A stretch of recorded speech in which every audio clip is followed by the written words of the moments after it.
देखिए बच्चों, पहले तो हम क्या करेंगे, हम पहले तो 1 न्यूटन को डिफाइन कर लेते हैं वर्ड्स में। मैंने क्वेश्चन पूछा था। हाँ अभी बताता हूँ बेटा, पहले हम 1 न्यूटन को डिफाइन कर लेते हैं। जिसका आंसर होगा हम लिखेंगे अ फोर्स। क्या लिखेंगे? A force is said to be 1 newton. A force is said to be 1 Newton if it produces an acceleration of 1 centimeter per second square in a acceleration of 1 meter per second square in a body of mass 1 kg। तो बेटा 1 Newton का मतलब होता है मास हो जाता है 1 kg और एक्सेलरेशन होती है 1 मीटर पर सेकंड स्क्वायर। देखिए force equals to mass into acceleration. तो 1 newton is 1 kg metre per second square. This is 1 newton of force. अब बेटा देखिए, एक चीज होती है सीजीएस यूनिट, एक तो क्या होती है एसआई यूनिट होती है, ठीक है। One is the SI unit and second is the CGS unit. SI unit या इसको बोलते हैं इंटरनेशनल सिस्टम है, सिस्टम इंटरनेशनल। एक चीज होती है एमकेएस यूनिट, एक चीज होती है सीजीएस यूनिट। देखिए बेटा, बेसिकली जब हम ये नाइन्थ में जो आपका जो भी सिलेबस है वो आता है क्लासिकल मैकेनिक्स में। एक चीज होती है क्लासिकल मैकेनिक्स, क्लासिकल मैकेनिक्स, ठीक है ना।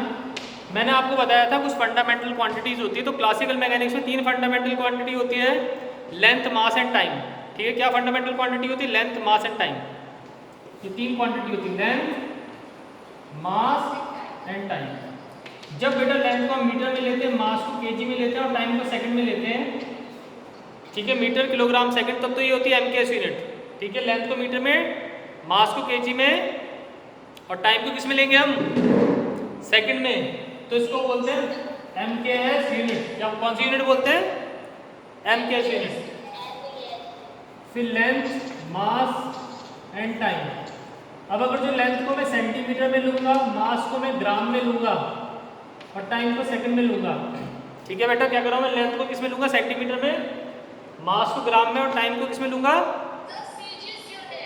तब ये हो जाती है सीजीएस यूनिट। तो सीजीएस का मतलब सेंटीमीटर, ग्राम, सेकंड और एमकेएस का मतलब metre, kilogram, second. Means length in metre, mass in kilogram and time in second.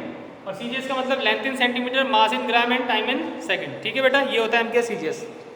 अब बच्चों मुझे एक चीज बताइए, मैंने आपको फोर्स की सीजीएस यूनिट बताई थी या नहीं बताई थी?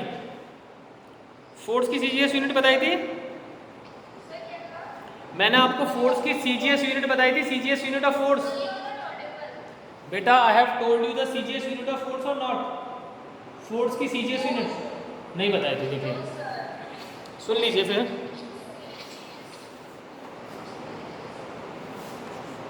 द सीजीएस, इसको आप नोट कर सकते हो, the CGS unit of force is dyne. Force की जो सीजीएस यूनिट होती है क्या होती है? डाइन, ठीक है। फिर again question, define D by N E, D by N E, define 1 dyne of force. अब फोर्स को हम 1 डाइन कब कहेंगे? तो उसका आंसर होता है force is said to be 1 dyne if it produces an acceleration of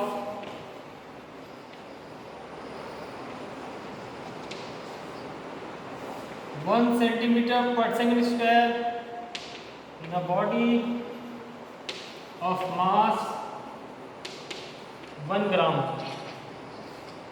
समझ लीजिए, फोर्स को हम 1 डाइन तब कहेंगे जो कितनी एक्सेलरेशन प्रोड्यूस करेगी? 1 सेंटीमीटर पर सेकंड स्क्वायर किसी बॉडी में जिसका मास कितना होगा? 1 ग्राम।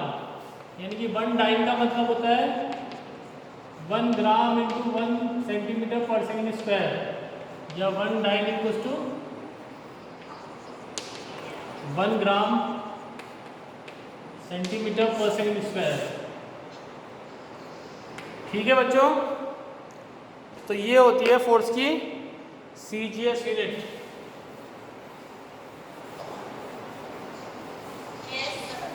अब देखो बेटा मेरी बात सुनो, जैसे 1 kg कितना होता है, 1 kg 1000 ग्राम के बराबर होता है ना बेटा। बेटा 1 kg 1000 ग्राम के बराबर होता है नहीं होता? या मैं उसको 10 की पावर कितना लिख सकता हूँ, 10 की पावर 3 ग्राम कितना लिख सकता हूँ। उसी तरीके से बेटा क्या होता है, डाइन और न्यूटन के बीच में भी रिलेशन होता है, relation between newton and dine.